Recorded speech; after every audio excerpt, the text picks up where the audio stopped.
जय श्री कृष्णा, जय श्री राम। जितने भी हमारे सनातनी भाई हैं, तो आज हम श्रीमद् भगवत गीता से बहुत महत्वपूर्ण जानकारी आप लोगों को बताएंगे। आप इस वीडियो से जुड़े रहिएगा। जो कोई भी नया भाई मेरे इस चैनल से जुड़ा है तो सब्सक्राइब कर देना कि आने वाली हर वीडियो जल्द से जल्द आप तक पहुंच सके। तो आज हम इस श्लोक में जानेंगे श्रीमद् भगवत गीता के में कि कैसे मनुष्य संसार से मुक्त हो जाता है, माने वो परमात्मा को प्राप्त होता है, उसकी विधि क्या है, जो श्री कृष्ण भगवान ने अर्जुन जी को बताई है। तो आज हम इसके ही विषय में चर्चा करेंगे कि श्री कृष्ण भगवान ने इतनी महत्वपूर्ण बात कही है, तो हम सनातनी भाइयों से ऐसी बातें दूर रही हैं। तो खैर, हम भगवत गीता का श्लोक शुरू करते हैं। ये श्रीमद् भगवत गीता है, अध्याय 5, श्लोक नंबर 3। तो यहाँ पर श्री कृष्ण भगवान ने क्या कहा है? भावार्थ, हे अर्जुन, जो पुरुष न किसी से द्वेष करता है, न किसी की आकांक्षा करता है, वो कर्म योगी सदा सन्यासी ही समझने योग्य है। क्योंकि राग द्वेष से रहित पुरुष सुखपूर्वक संसार बंधन से मुक्त हो जाता है, माने संसार से मुक्त होकर परमात्मा को प्राप्त हो जाता है। तो श्री कृष्ण भगवान ने क्या ही खूब बात कही है इसमें श्रीमद् भगवत गीता में। और ये श्लोक बहुत महत्वपूर्ण श्लोक जो मैं आप लोगों को बताने जा रहा हूँ।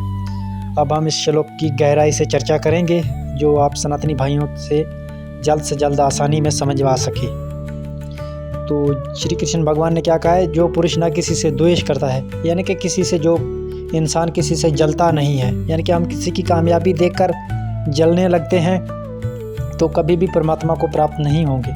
क्योंकि परमात्मा कण कण में है, उस मनुष्य में भी है, आत्मा सो परमात्मा।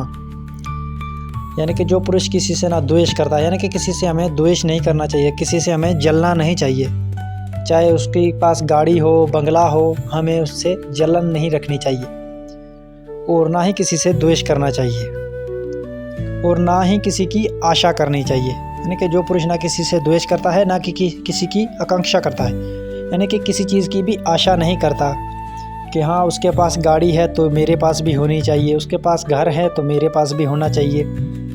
आशा नहीं करनी, जो परमात्मा दे रहा है वही हमारे लिए ठीक है।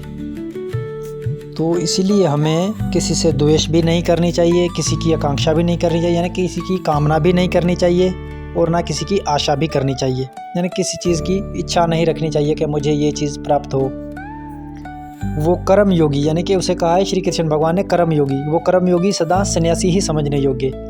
यानी कि जो इस नियम को फॉलो करेगा, किसी से यानी कि जलन नहीं उत्पन्न करेगा, किसी चीज़ की आशा नहीं रखेगा, उसे श्री कृष्ण भगवान ने कर्म योगी कहा है।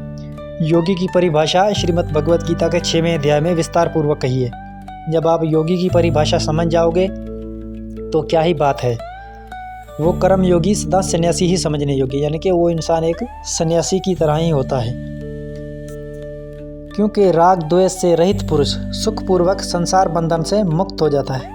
यानी कि किसी से जो द्वेष नहीं करता, राग द्वेष से रहित पुरुष सुखपूर्वक, यानी कि आसान तरीके से सुखपूर्वक वो संसार बंधन से मुक्त हो जाता है। क्योंकि मुक्त भी कोई लाखों करोड़ों में एक ही होता है, क्योंकि संसार से मुक्त होना कोई आसान बात नहीं है। इसलिए श्री कृष्ण भगवान ने कहा है कोई लाखों करोड़ों में एक ही मुझे प्राप्त होता है। ये भी 7वें अध्याय में श्री कृष्ण भगवान ने कहा है। तो संसार से मुक्त होना तो ये तो हमारे लिए बहुत ही अच्छी बात है, क्योंकि ना ही तो फिर हमें यहाँ पर कोई दुख होगा, और ना ही कोई हमारे लिए ऐसी तकलीफ़ की चीज़ें होगी जो आज हमें भोगनी पड़ रही हैं, जैसे बीमारी वगैरह ये वो। तो जब हम यहाँ से मुक्त हो जाएंगे, फिर परमात्मा में लीन हो जाएंगे, तो वहाँ पर ना ही तो कोई दुख है, ना कोई चीज़ है, ना मोह है, ना माया है। बस हम परमात्मा में ही एक ही सच्चिदानंद घन ब्रह्म में लीन हो जाएंगे। तो खैर, आज के लिए इतना ही सही। जो कोई नया भाई मेरे इस चैनल से जुड़ा है तो इसको सब्सक्राइब कर देना कि आने वाली हर वीडियो जल्द से जल्द आप तक पहुँच सके। बाकी हमारे जितने भी सनातनी भाई हैं, सबको राधे राधे, जय श्री कृष्णा।